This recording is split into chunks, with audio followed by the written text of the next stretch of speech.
phía chân trời.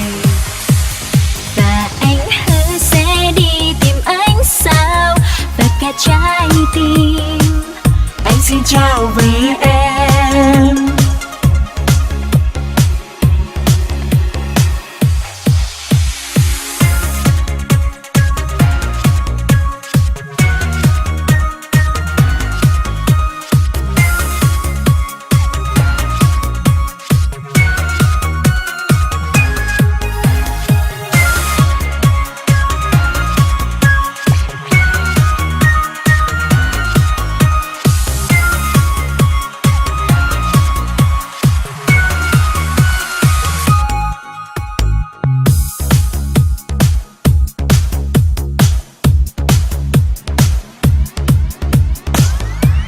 有一个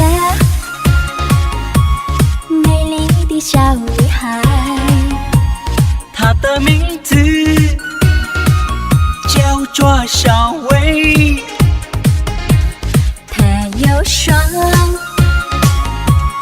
温柔的眼睛，她悄悄偷走我的心。小薇啊，你可知道我多爱你？